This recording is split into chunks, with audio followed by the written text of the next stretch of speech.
بسم اللہ الرحمن الرحیم۔ السلام علیکم ورحمۃ اللہ وبرکاتہ۔ امید کرتا ہوں تمام دوست بخیر و عافیت ہوں گے۔ ناظرین، آج ہم جس موضوع پر بات کرنے لگے ہیں وہ ہے مدینہ منورہ کے مقدس مقامات، یعنی جو عمرہ پر جائیں اور عمرہ پر جانے کے بعد جو ہے جب وہ مسجد نبوی مدینہ شریف میں جاتے ہیں تو وہاں وہ کن کن مقدس مقامات کی زیارت کر سکتے ہیں۔ آج اسی پر بات کرتے ہیں۔ تو سب سے پہلے جو ہے مدینہ منورہ زادہ اللہ شرفا و تعظیمہ میں جو سب سے اہم مقام ہے وہ ہے مسجد نبوی۔ مسجد نبوی ایک عالی شان مسجد ہے اور اسی میں رحمت کونین صلی اللہ علیہ وسلم کا روضہ شریف بھی موجود ہے۔ اسی مسجد کو سرکار صلی اللہ علیہ وسلم نے اپنے مبارک ہاتھوں سے تعمیر فرمایا اور پھر مختلف ادوار میں اس کی مختلف توسیع ہوتی رہی۔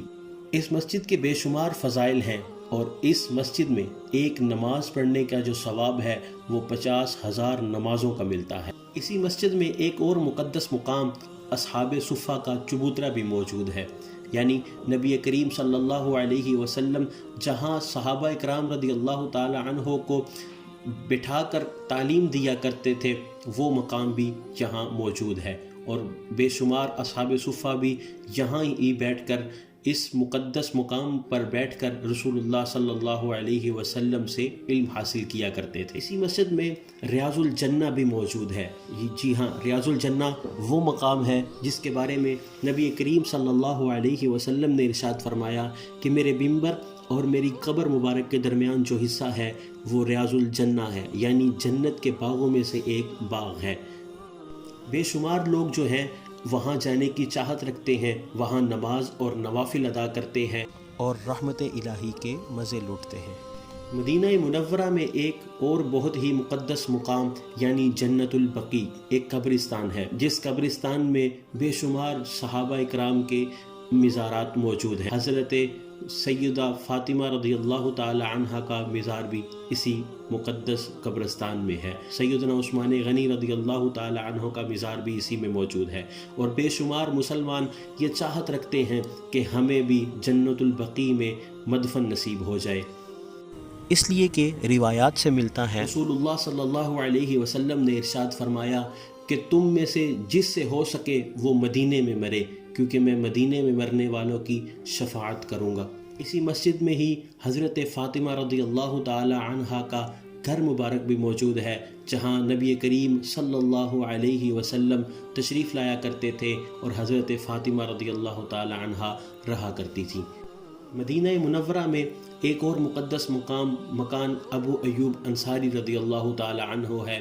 یہ وہ صحابی ہیں جنہیں سب سے پہلے میزبان رسول صلی اللہ علیہ وسلم بننے کا شرف حاصل ہوا، یعنی جب نبی کریم صلی اللہ علیہ وسلم نے مکہ سے مدینہ میں ہجرت کی تو آپ صلی اللہ علیہ وسلم نے مدینہ میں قیام جو ہے وہ سیدنا ابو ایوب انصاری رضی اللہ تعالی عنہ کے مکان میں فرمایا۔ مدینہ منورہ میں ایک اور مقدس مقام مسجد قباء بھی موجود ہے۔ جی ہاں، مسجد قباء وہ مسجد جو اسلام کی سب سے پہلی مسجد ہے۔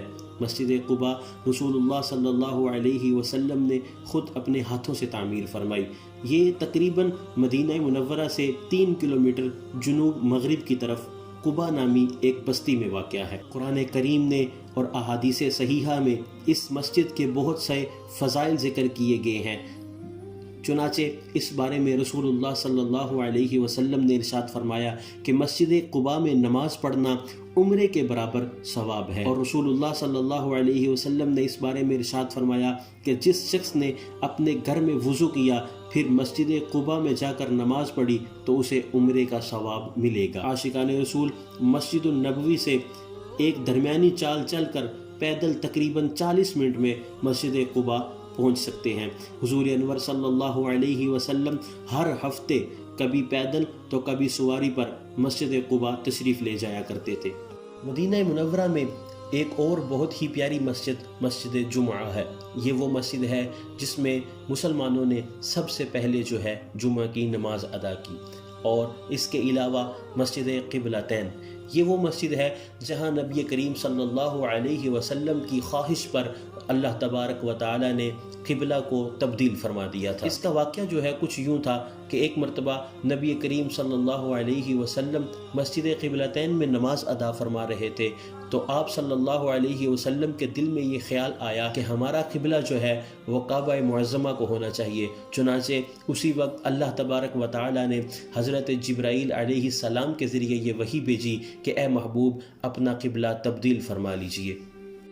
چنانچہ مسجد قبلتین کے اندر ہی رسول اللہ صلی اللہ علیہ وسلم نے نماز کی حالت میں اپنے قبلے کو تبدیل فرما لیا۔ اس کے علاوہ مدینہ منورہ میں ایک اور مسجد غمامہ بھی موجود ہے، اس کو مسجد اجابہ بھی کہا جاتا ہے۔ یہ وہ مسجد ہے جہاں نبی کریم صلی اللہ علیہ وسلم نے نماز استسقاء یعنی بارش کے لیے نماز پڑھائی، اور پھر اسی مسجد میں اللہ تبارک و تعالی سے دعا فرمائی کہ یا اللہ عز و جل ہم پر رحمت کی بارش نازل فرما۔ تو اسی اللہ تبارک و تعالی نے آقا علیہ الصلوۃ والسلام کی دعا کو قبول فرمایا اور چھما چھم مدینے میں رحمت کی برسات ہونے لگی۔ اسی کے ساتھ ہی مسجد سیدنا صدیق اکبر رضی اللہ تعالی عنہ بھی موجود ہے۔ یہ وہ مسجد ہے جہاں صدیق اکبر رضی اللہ تعالی عنہ کا گھر ہوا کرتا تھا، وہ اب اس جگہ پر یہ مسجد تعمیر کر دی گئی ہے۔ مدینہ منورہ میں ایک اور اہم مقدس مقام غزوہ احد جہاں پہ ہوئی تھی وہ ہے جبل احد۔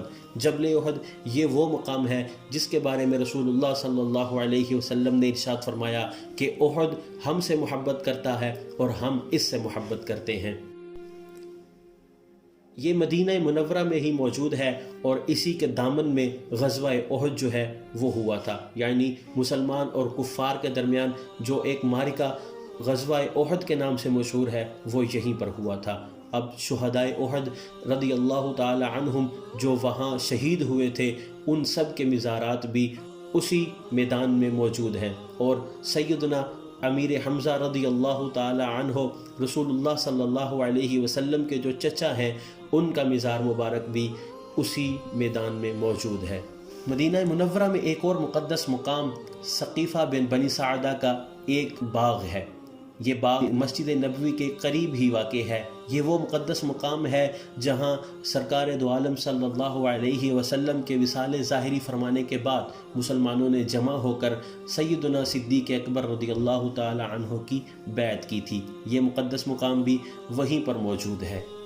اس کے علاوہ مدینہ منورہ سے تھوڑی ہی دور ایک مقام بدر واقع ہے جہاں غزوہ بدر ہوئی تھی اور مسلمانوں کو اللہ تبارک و تعالی نے فرشتوں کے ذریعے فتح سے ہمکنار فرمایا تھا۔ اس کے علاوہ بھی بہت سارے مقدس مقامات جو ہیں وہ مدینہ منورہ میں موجود ہیں۔ انشاءاللہ اللہ تبارک و تعالی نے چاہا تو ہم سب بھی مدینے جائیں گے اور پھر وہاں جا کر جو ہے مزید مقدس مقامات کی زیارت بھی کریں گے اور انشاءاللہ آپ کے ساتھ شیئر بھی کریں گے۔